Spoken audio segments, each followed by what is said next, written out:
sebuah rumah sederhana, Patemah dan Kimin menjalani kehidupan penuh kekurangan. Di tengah pertengkaran kecil sehari-hari, muncul perbedaan cara pandang antara keduanya tentang hidup, rezeki, dan kepedulian terhadap sesama.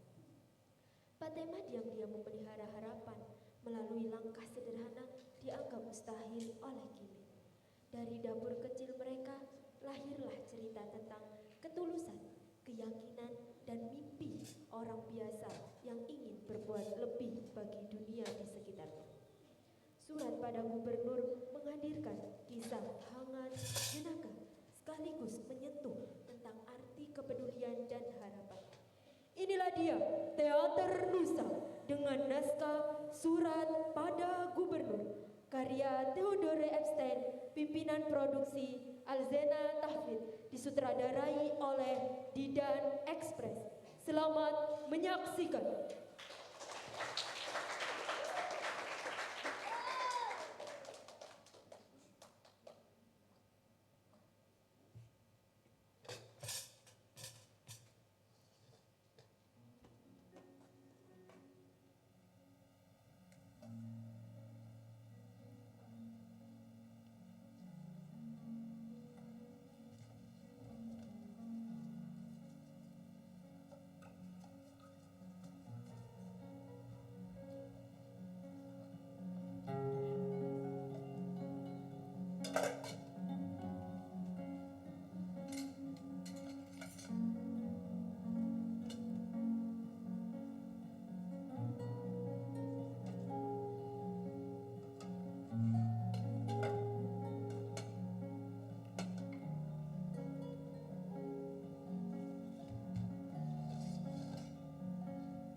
Kau sudah pulang? Ya. Ingin tahu apa yang kumasak? Apa?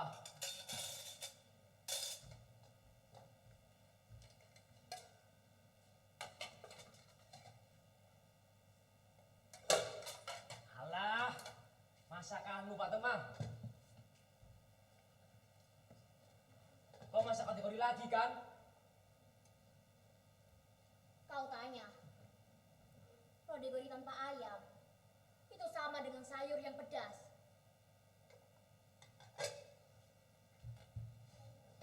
Tapi apa artinya? Kategori tanpa ayam.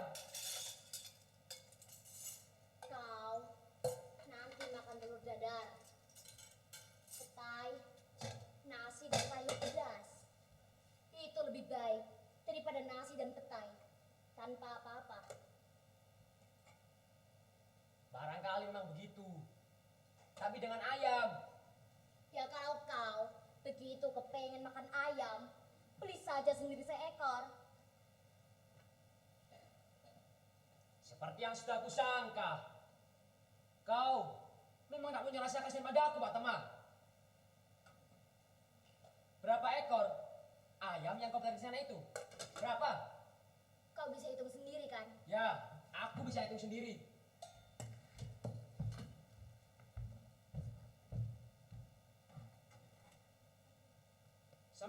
Sembilan, 100, 101, 102, 103, 103. Ya, 103 ekor ayam.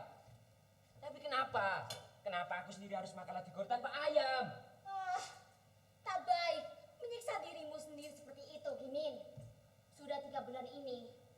selalu bilang begitu padaku. Dan tiap malam aku sudah terangkan, kau tak akan makan seekor pun dari ayam itu. Ayam keramat barangkali. Keramat sih tidak. Malah, tadi aku jual seekor pada Erna. Dan mungkin sudah dimakannya. Masya Allah. Lalu kenapa aku tidak boleh makan?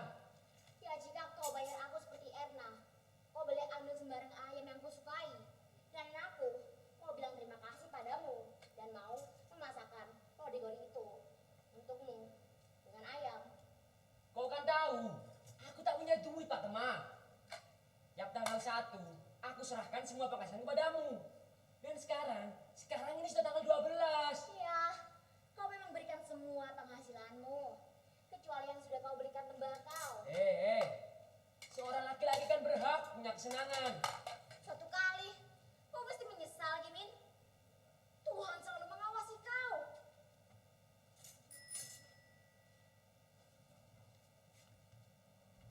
Gimin, kau dengar?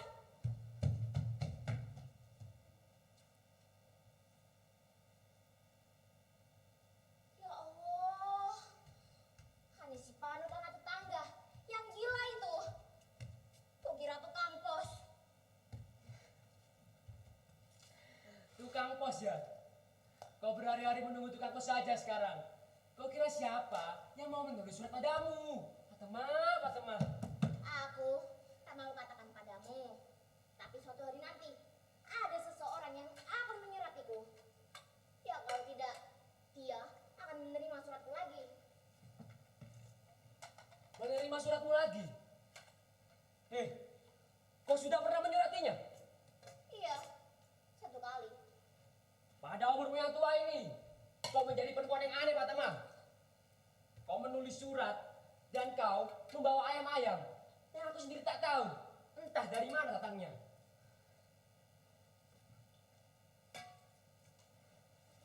Sudahlah, tutup dulu mulutmu. Berikan ini pada ayam-ayam itu. Ayam dapat makan. Oh iya, tapi aku ini suamimu sendiri Pak Temah. Tak kau urus sama sekali. Kau cukup kurus sepuluhnya saja, Gimin. Karena kau orang tua yang malas. Subhanallah. Dari jam 7 pagi sampai jam 2 siang. Tiap hari Pak Temah. Aku bekerja di museum. Dan kau masih bilang aku orang malas. Kau bekerja. Kau hanya duduk di depan pintu jual karcis. Banyak orang masuk tidak bayar karena kau tidur saja setengah hari. Itu bohong. Yang namanya bekerja itu apa yang terpaksa kulakukan ini seumur hidupku. Alah, kau jangan mulai itu lagi. Sudah lama kau tak pernah mengeluh tentang kesengsaraanmu itu Pak Temah. Tapi toh aku masih sengsara. Aku harus bangun pagi-pagi sebelum subuh. Masa untuk kau sebelum kau pergi? Untuk apa? Untuk apa yang kau sebut itu bekerja?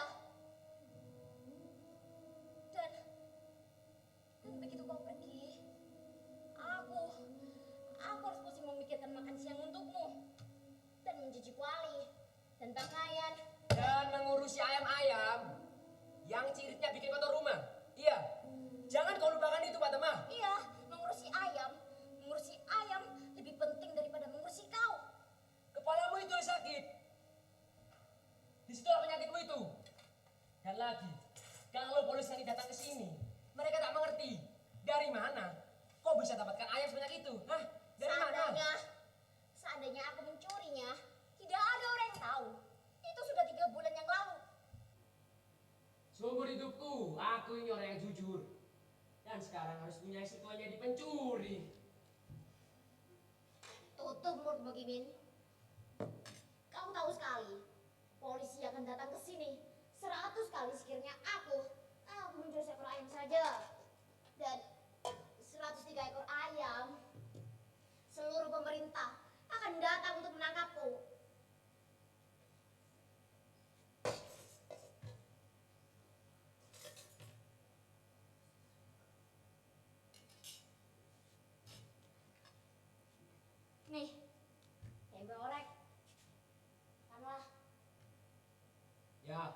kasih.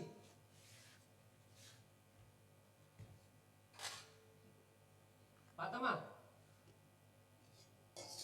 apa ada orang kasih ayam padamu? Aku membelinya sendiri.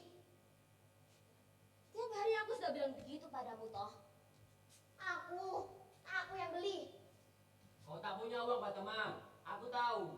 Berapa uang yang kuberikan padamu? Ya meskipun begitu, suatu pagi aku pernah bangun tidur dan ingin beli ayam. Lalu aku pergi ke pasar dan beli beberapa ekor ayam. Mencuri uang lebih jahat dari mencuri ayam. Aku tidak curi uang, Jimin.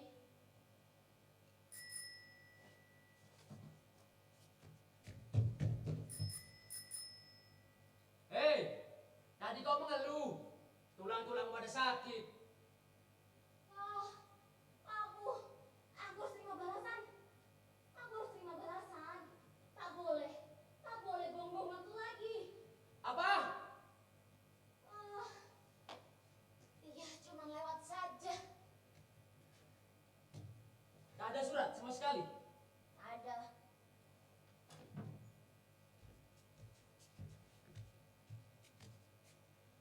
Kamu makan tempe dulu aja ya. Aku tak mau makan.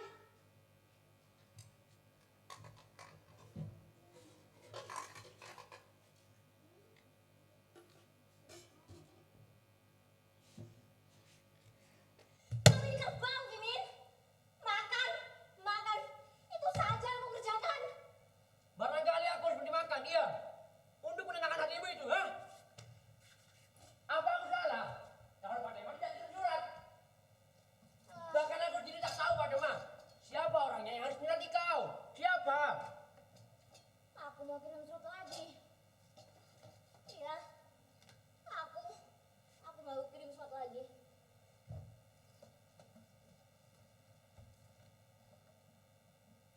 Fatma, apa kau menulis surat? Mau pinjam uang udah beli ayam? Cukup sekali lagi aku katakan padamu, Jimin.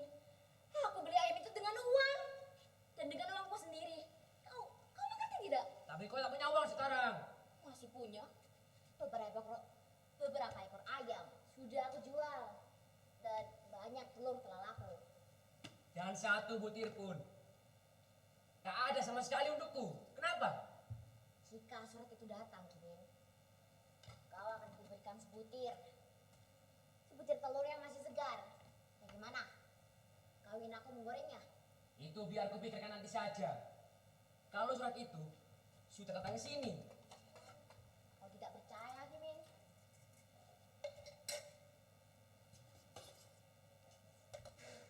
Ini sayur gori yang enak.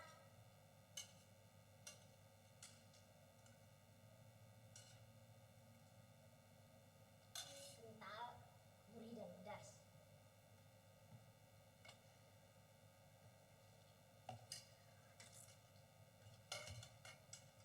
Taruh piring dulu. Ya.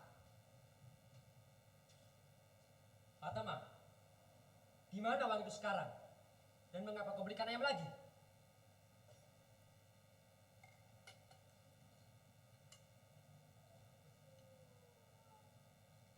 Suatu malam, aku punya mimpi jahat, Jimin. Dan paginya setelah bangun, aku bilang pada diriku sendiri, Fatma, kau tak berhak menyembunyikan uang itu di lantai dapur. Hei, kau tak akan menemukannya, Jimin. Aku telah menemukan tempat sembunyi yang baik. Begitulah, aku bilang pada diriku sendiri, Fatma, kau berhak menyimpan uang ini untuk anak-anak yang kelaparan, anak-anak yang tak berdaya, yang terlalu muda untuk bekerja. Itulah yang aku bilang pada diriku sendiri. Disitulah susahnya. Selalu kau bilang padamu sendiri. Fatma, memangnya di mana anak-anak yang kau sebutkan itu? Di daerah-daerah yang ada HO. Museum lapar. Kau kan bekerja di museum. Apa kau tahu gambar yang ada di dinding itu? Gambar itu tergambar berkat tempat kau duduk.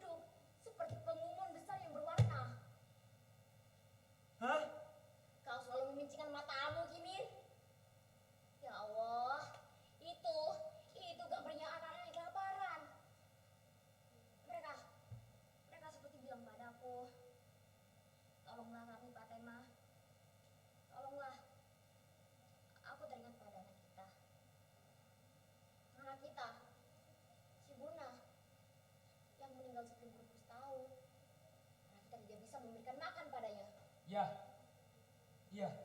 Itu waktu aku ikut revolusi. Iya, dan waktu kau ada perjuangan, kita kehilangan semua anak kita. Aku pikir, jika aku mampu menolong anak-anak yang telah kehilangan ibu bapaknya karena wabah HO, pastikan bahagia sekali.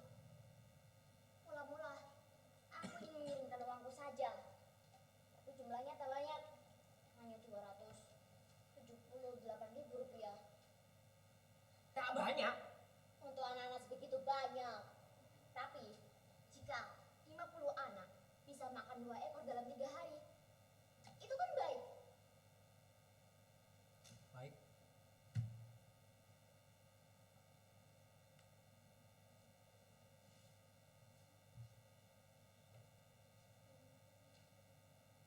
Kau memang istri yang baik sekali, Pak Teman. Biarkan saja aku. Duduklah dan habiskan makananmu. Kukira aku tak begitu lapar. Mimin, aku masakkan odegori itu untuk kau. Nah, makanlah.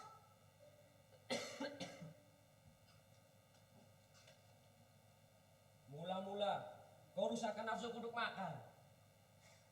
Dan sekarang kau perintahkan aku untuk makan lagi.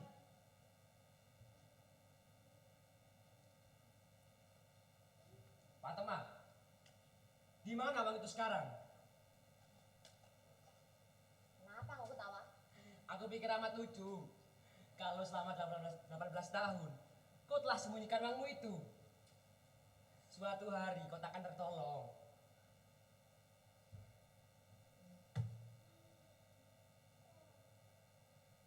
Karena tak ada seorang pun yang tahu di mana uang itu kau sembunyikan.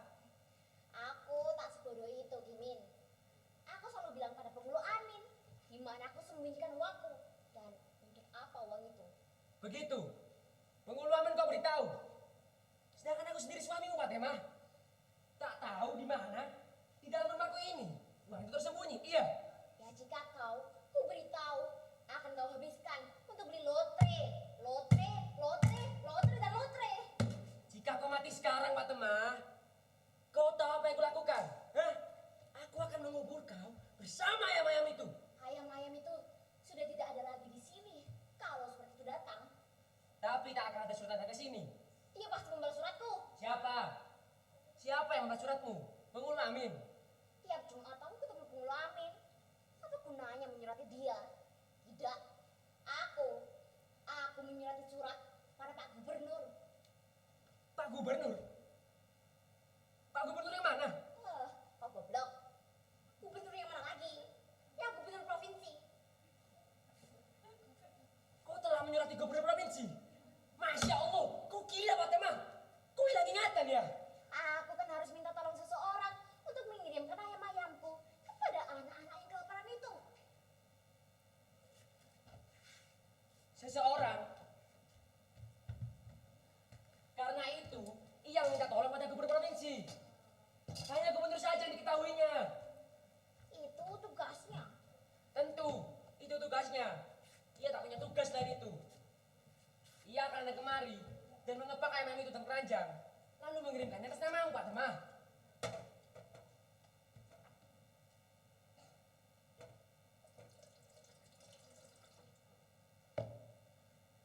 Bila begitu, barangkali seorang pembantu gubernur membaca dulu surat itu. Atau mungkin semua pembantu gubernur yang banyak jumlahnya. Itulah kenapa suratku sampai lama sekali tidak dibalasnya. Hei, kau tahu betapa repotnya kerja gubernur provinsi, hah? Tidak. Dia itu orang yang paling sibuk di provinsi, Pak Temah. Dan kau tahu tidak berapa jumlah seluruh provinsi penduduknya, hah? Kau tahu? Masya Allah, banyak sekali Pak Temah.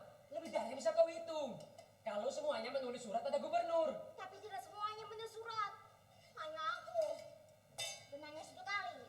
Tapi sebaiknya aku menulis surat sekali lagi saja. Aku telah melakukan kekeliruan dalam suratku yang pertama. Apanya? Tata bahasanya. Ya tentu aku tak mengerti. Tapi barangkali kan pembantu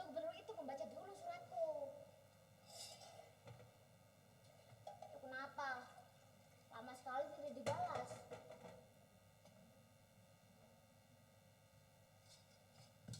Istriku yang tua ini menulis surat oleh gubernur sendiri.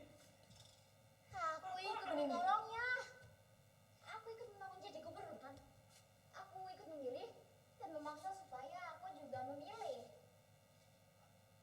Aku pikir, Kau tak pernah berpikir, Fatma.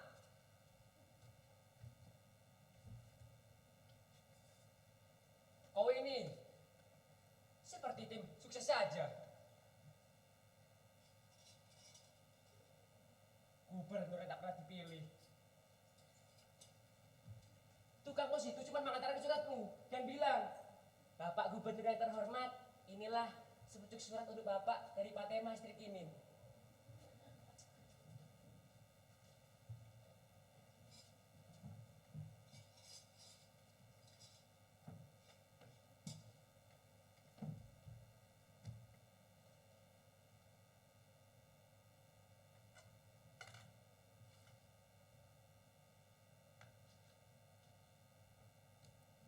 tapi kan mungkin saja dia membalas suratku.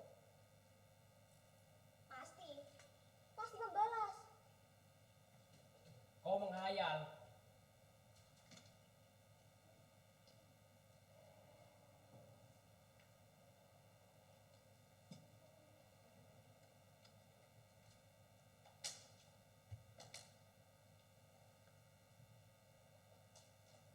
Aku tak bisa melayani mereka satu-satu, Kimin.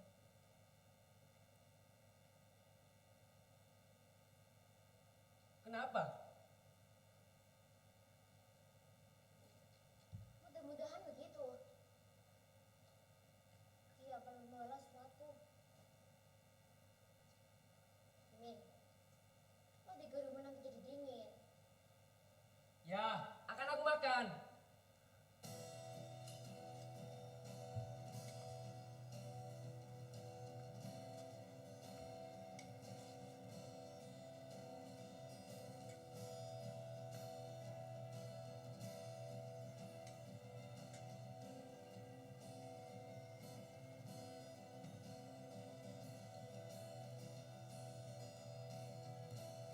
Orang-orang banyak sekali. Semua ketakutan dan keluar di jalan. Bakaran barangkali? Lihat ini, mobil bagus. Warnanya hitam. Ya Allah, tak pernah dalam hidupku aku melihat mobil sebagus itu. Fatma lihat. Seorang sang gubernur turun dari mobil itu, Fatma. Mau apa dia kemari? Pakaiannya bagus sekali. Fatma, ya mau kemari lah. Untuk apa?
Perintah untuk menangkapku, Fatima. Apa ya? Bukan, bukan. Ini surat panjang dari Bapak Gubernur.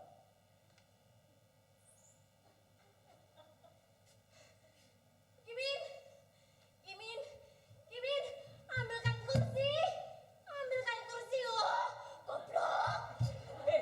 Itulah sini saja. Rupanya ibu sangat gugup karena gembira. Sayang sekali, saya tidak bisa lama karena harus terus naik kereta lalu kembali kepada Bapak Gubernur. Ini surat panjang dari beliau. Jadi biarlah ibu saja yang membacanya sendiri.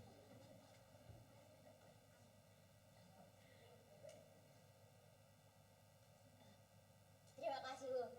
Tapi katakanlah, apakah Pak Gubernur berkata tidak atau ya? Beliau berkata iya.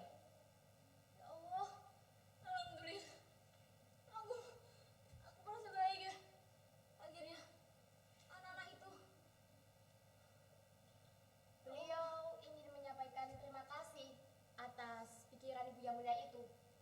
Tapi surat itu akan menceritakan semua kepada ibu dengan kata-kata yang lebih indah dari bahagia saja. Terima kasih, Bu.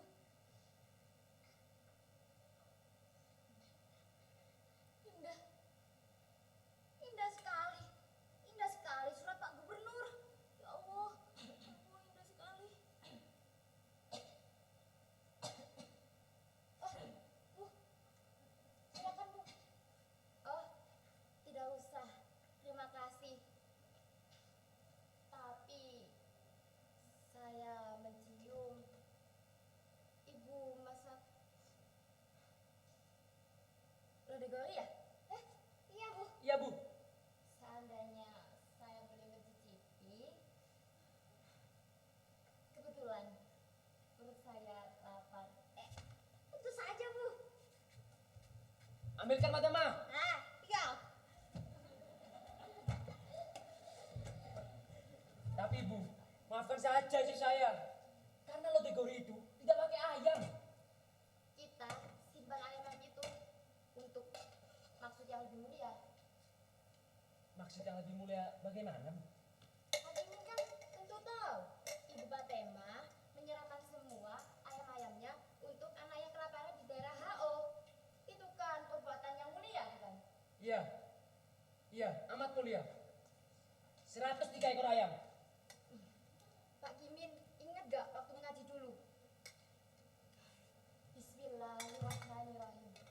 Aro'aital ladzi yukadzibu biddin, fadzalikal ladzi yad'ul yatim, wa la yahuddu ala ta'amil Miskin. Ustazah juga ibu ini. Rupanya Pak Kimi juga hafal surat Ar-Raital. Hafal sih tidak. Cuman bagian akhirnya saja. Tapi kira-kira saya tahu maksudnya kok. Alah, tutup mulutmu. Pokoknya kita harus menyelamatkan anak yatim dan orang miskin seperti saya, Bu. Tapi benar juga, kata Pak Kimi. Sekarang banyak orang yang ingin lepas kaya sendiri. Seolah-olah ia lupa bahwa Indonesia ini masih berjuta yang miskin. Apa yang mereka demakan untuk rakyat miskin itu? Tidak ada. Ibu-ibu berlomba-lomba membeli subang-subang besar, kalung-kalung besar, gelang-gelang besar. Tidak seperti Ibu Fatema ini. Pakaiannya sangat sederhana. Jauh. Jauh di bawah sederhana. Dan itu pakaian satu-satunya. Ini jagalah, jagalah sopan santunmu. Oh, maafkan saya. Maksud saya Ibu Fatema mempunyai hati yang mulia karena ia merasa bertanggung jawab untuk menolong anak-anak yatim dan orang-orang miskin. Ia mengirimkan semua air tiaranya untuk anak-anak yang kelaparan itu. Dan dia sendiri puas dengan makan lebih goreng tanpa ayam.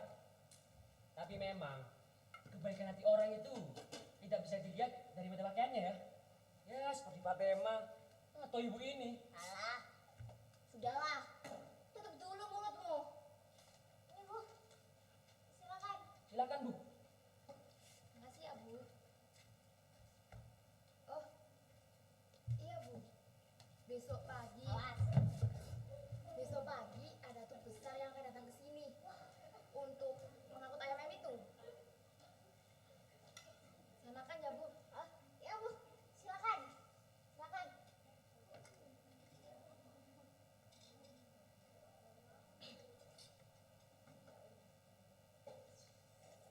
Dagger ini akan terasa lebih lengkap kalau ada minumnya. Oh, oh iya Bu. Ini Bu, silakan. Makasih Bu. Iya Bu.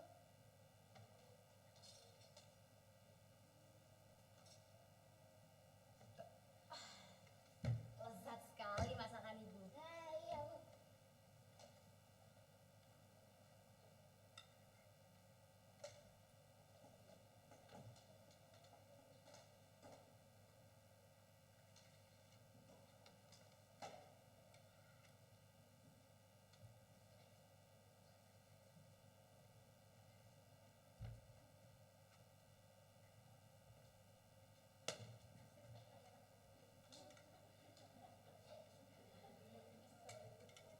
Indah sekali surat Pak Gubernur ya. Fatima, kau memang istriku yang baik sekali.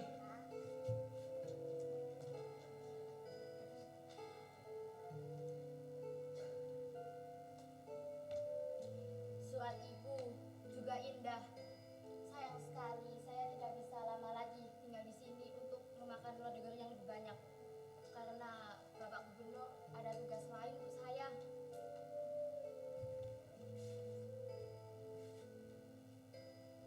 Ibulah contoh wanita Indonesia yang sangat kita banggakan.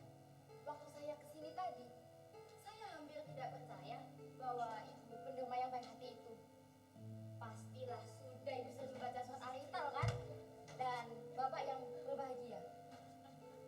Bapak Gubernur akan merasa sayang sekali karena beliau tidak akan datang ke sini. Apabila nanti saya ceritakan bahwa bagaimana enaknya dari masakan ibu. Ya sudah Bu, saya pamit terlebih dahulu ya. Pak, permisi Pak. Mari saya antar, Bu. Ya, terima kasih. Assalamualaikum Pak. Waalaikumsalam. Duluan ya Pak. Hati-hati, Bu. Iya. Ya Allah. Akhirnya penantianku. Anak-anak ini kelaparan itu.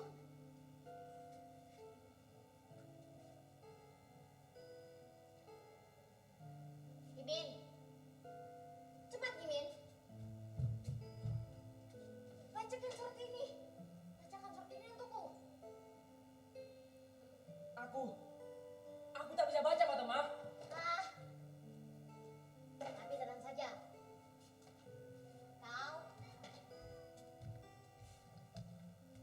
Kau akan masakan yang enak.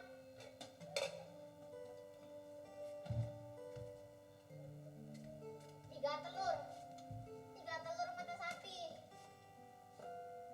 Gimana? Kau ingin aku menggorengnya? Ya, ya aku mau, Fatima.